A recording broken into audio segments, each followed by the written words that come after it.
It was not very surprising that the Indiana Fever went down to the Minnesota Lynx, but this game ended up getting quite physical with some elbows to the face. Okay, this is wild because fans absolutely lost it when Lexie Hall took a shot so dirty it had everyone fuming. And get this, it all went down right after all that drama with Caitlin Clark and Sophie Cunningham. Indiana Fever fans are officially fed up, players are totally confused, and the league silent as usual. So let's break down exactly what happened last night. You saw the play, right? That technical contact? It was rough. But honestly, do you think the WNBA protects Caitlin Clark and her teammates enough, or are they just left hanging out there? Let me know in the comments.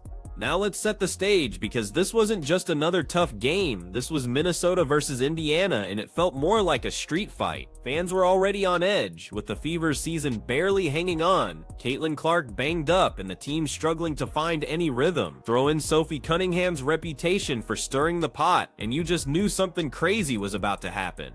But nobody, and I mean nobody, expected Lexie Hall to catch an elbow straight to the face. The play looked bad in real time, but the replays, oh man, they made it look even worse. You could totally see Aaliyah Boston's "oh no" expression, which pretty much told you how brutal it was. And let's be real, that elbow from Kayla McBride wasn't some oops my bad accident. It looked intentional. Fans online called it out immediately, saying it was just another example of the Fever getting absolutely mauled while the refs in the league do nothing. And when I say angry, I mean Twitter, TikTok, and Instagram were lighting up, calling it another assault in broad daylight. Non-stop complaining about the officiating. There was a whistle here, a whistle there for every little thing. But I have to say, there were some elbows to the face that just were quite uncalled for, and it created kind of a contentious situation between the two teams.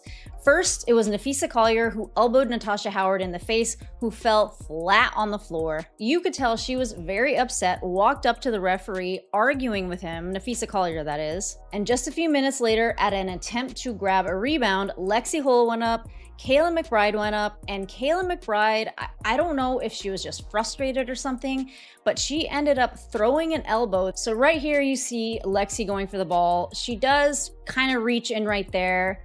Oh, it obviously looks like Kayla McBride is frustrated. Lexie falls to the ground. Look at Aaliyah Boston's reaction. Completely shocked.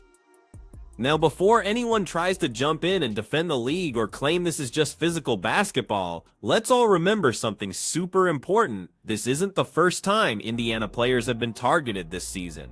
Caitlin Clark has been knocked down over and over again. Sophie Cunningham's always in the middle of dust-ups, and now Lexie Hall gets absolutely blasted. Seriously, at what point do we stop pretending these are just basketball plays and finally admit there's a huge problem here? Because from my seat, the WNBA is looking like an organization that has zero control over its players and absolutely no interest in protecting its biggest stars. Think about it. Caitlin Clark is supposed to be the face of this league, right? She's the one selling out arenas, pushing TV ratings through the roof, basically carrying the WNBA into the mainstream. But what's her reward for all that? Opponents throwing cheap shots, referees swallowing their whistles, and the commissioner Kathy Engelbert totally invisible like it's none of her business. She's been hiding while the most marketable player in decades gets smacked around like it's open season. And now it's not just Caitlin, her teammates like Lexie Hall are catching strays too.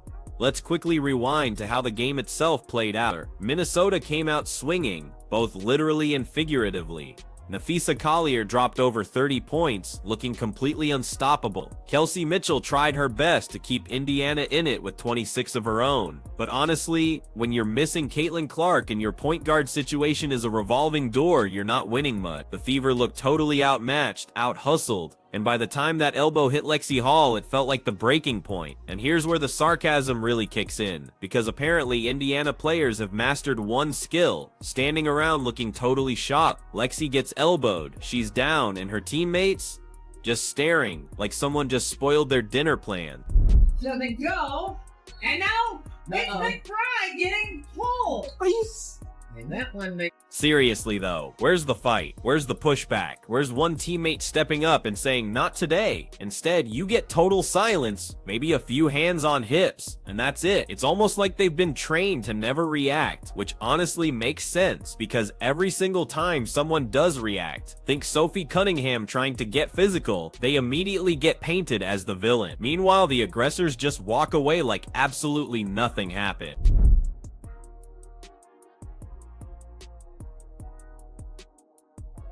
So now, the conversation has totally shifted. It's not just about Lexie Hall's injury or the Fever losing another game. It's about the entire culture in the WNBA. Why does this stuff keep happening? Why are the biggest stars getting targeted? And why does the league seem way more interested in pushing out TikTok dances than actually addressing player safety? Seriously, if this was the NBA, can you even imagine the outrage? If Steph Curry or Luka Doncic got elbowed like that, the league office would have dropped 3 statements, fined half the roster, and had arrests suspended before the game even ended. But with the WNBA, crickets, business as usual. And let's not act like Indiana hasn't been in this spot before. Just a few weeks ago, Caitlin Clark was getting hip-checked, shoved, and knocked around. Sophie Cunningham is out there taking all the heat for simply being Sophie, the one player on Indiana who seems willing to play with an edge. And now Lexie Hall gets assaulted. At some point, fans are asking the same exact question. Where is the protection? Because if the referees won't step in, and if the league won't say a word, then it absolutely falls on the teammates. And honestly, the Fever look like they'd rather send a polite email than actually defend each other. It's embarrassing. That's the word. Embarrassing. Aaliyah Boston is supposed to be the anchor, the enforcer, the one who sets the tone. But instead, she's just giving us the shocked face meme. That might work for Instagram, but it absolutely doesn't cut it on the court. Right now, Indiana looks soft, and that's exactly why teams like Minnesota, Chicago, or even Phoenix think they can get away with throwing elbows. There's zero fear of retaliation, none. Now to be fair, it's not all on the player. Coaching matters, and let's be super honest, the Fever's coaching staff has been totally clueless in these situations. You hardly ever see any real emotion from the sidelines, unless it's someone like Christy Sides showing a rare flash of fire. Most of the time, it's like they're playing chess while their players are getting beat up. Compare that to NBA coaches who would have stormed the court, gotten ejected, and made damn sure their team knew they had backup. Indiana's bench looks like they're waiting for a dinner reservation. But let's circle back to the main storyline, Lexie Hall getting assaulted.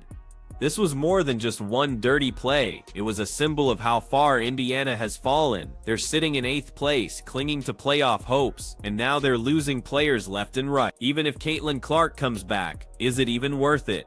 Do you risk more injuries just to sneak into the playoffs and get bounced in round 1? Or do you just shut it down, call this season a wash, and regroup for next year? Fans are totally split on that, by the way. Some say Clark should come back for experience. Others argue she should sit out because the league clearly won't protect her. And honestly, both sides make solid points. But after seeing what happened to Hall, I'm leaning towards keeping Caitlin safe. No sense throwing her into a league that treats her like a punching bag and just calls it defense. And let's not forget, this isn't just about one team. This is about the league's entire image. The WNBA wants growth, wants fans, wants huge TV deals. But how do you grow when your stars are getting assaulted on national TV?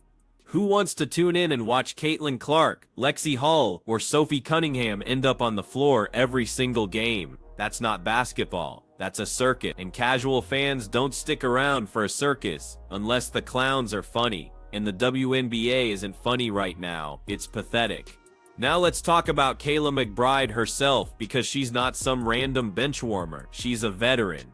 She knows better. She's been in this league long enough to understand the clear line between physical play and dirty play. That elbow wasn't about defense. That was pure frustration. That was sending a message, and the fact that she walked away with no serious consequence tells you absolutely everything about how broken this system is. And yes, I can already hear the excuses. Oh, it's just part of the game. Lexie Hall needs to toughen up. Indiana should stop crying. But let's be real, that's loser talk. There's a huge difference between tough defense and reckless cheap shots. The former makes the game exciting, the latter makes fans question why they're even watching. And right now, the WNBA has way too much of the latter. So here we end. Another Indiana Fever player assaulted, another game lost, another silent response from the league. Rinse and repeat.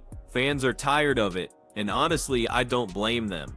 The Fever might squeeze out one more win against Chicago, but beyond that, it's looking ugly. This season feels like a total disaster, and unless someone in that locker room grows a backbone, it's not getting better anytime soon. Here's the part that really burns fans, the double standard. When Caitlin Clark so much as breathes near a defender, she gets whipped. When Sophie Cunningham bumps someone, she gets branded the league's villain. But when Kayla McBride throws an elbow that could be used in a UFC highlight reel, crickets. Nothing from the refs. Nothing from the league nothing from the commentators except a nervous laugh and a quick change of subject. It's almost like certain players get free passes depending on their status or box-checking privileges. And let's talk about the teammates again, because fans definitely haven't let this one go. The Fever were just standing around watching Hull get hit like they were waiting for a replay on the Jumbotron. Weak. Absolutely weak. You don't have to throw punches, nobody's asking for a WWE cage match. But at least act like you care that your teammate just got blasted up in, shove someone back, get in their face, make it clear there's a line. Instead, Indiana looks like a team of bystanders. And that's exactly why these incidents keep happening. When nobody pushes back, opponents know they can keep taking shots. Compare this to Sophie Cunningham. Love her or hate her, she's the one player who shows she won't take garbage from anyone. Remember when coaches had to hold her back? That's what fire looks like. That's what it means to have your teammates back. Indiana badly needs more of that energy, because right now it feels like Sophie's out there as a one-woman army while the rest of the team checks out. And the sad thing, this is hurting the Fever's future just as much as their present, because Caitlin Clark came into this league with sky-high expectations and has already dealt with a season full of cheap shots. Now Hull is hurt, Sophie is painted as the villain. What happens if Clark decides this environment isn't worth it? If the league keeps letting stars get targeted, what's stopping the next big college phenom from thinking twice about going pro? The WNBA loves to say it's building momentum, but momentum doesn't mean anything if your stars are injured, disrespected, or flat out fed. Then you've got Kathy Engelbert, the commissioner, and I've gotta say, her silence is almost impressive at this point. She has the uncanny ability to avoid responsibility like it's a sport of its own. How many times has a Fever player been hit this year? How many times has Caitlin Clark been shoved to the ground? How many times has Sophie Cunningham been dragged in the media for showing emotion? And still Kathy stays quiet. Maybe she's waiting for a marketing opportunity. Maybe she's hoping the controversy will blow over, but fans aren't dumb. They see what's happening. They see the favoritism. They see the inaction, and they're tired of it. Now let's zoom out for a second. Indiana's season is basically cooked. They've got Seattle, Phoenix, Chicago, and Minnesota again on the schedule. Best case, they beat Chicago. Worst case, they lose out and finish with nothing but regret. And here's the kicker. Even if Caitlin Clark does come back for a game or two, what's the point? You're risking her health for a team that can't defend itself, for a league that won't protect her, and for fans who are already preparing for next year. Sometimes the smartest move is to sit out, regroup, and come back stronger. Of course, the critics will call that. They'll say Indiana needs Clark back to compete. But let's be honest, this isn't about competing anymore. It's about survival. Because if Lexie Hull's elbow is any sign of what's to come, Clark rushing back is a recipe for disaster. And you know what? Maybe the Fever do need to learn the hard way. Maybe they need to hit rock bottom before they realize you can't keep letting teams push you around. The sad part is, Indiana actually has talent. Kelsey Mitchell can score with anyone. Boston has the body to dominate in the paint. Hall and Petty bring energy, and Clark is Clark, a once-in-a-generation shooter and playmaker. But none of it matters if the culture stays weak. Until someone decides enough is enough, the Fever will keep getting out-hustled, outplayed, and out-tough. And fans will keep watching in frustration, waiting for someone to show up. Here's the bottom line. Lexie Hull getting assaulted wasn't just one play. It was a perfect snapshot of the Fever's entire season. Soft responses, no accountability from the league, and stars left on the ground while opponents celebrate. Fans are fuming because they know it doesn't have to be this way. They've seen Sophie show some fire. They've seen flashes of competitiveness. But flashes aren't enough. Indiana has to decide if they're going to be the punching bag of the WNBA, or if they're finally going to push back. Until then, expect more elbows, expect more cheap shots, and expect more silence from the top. Because if there's one thing the WNBA has mastered, it's pretending nothing happened. So, there it is. Another night, another Fever player hit the floor, and still no answers from the league. Fans are over it. And honestly, they should be. But now I want your take. Do the Fever need to toughen up, or is this all on the WNBA for doing nothing? Drop your thoughts below, hit like, and subscribe for more.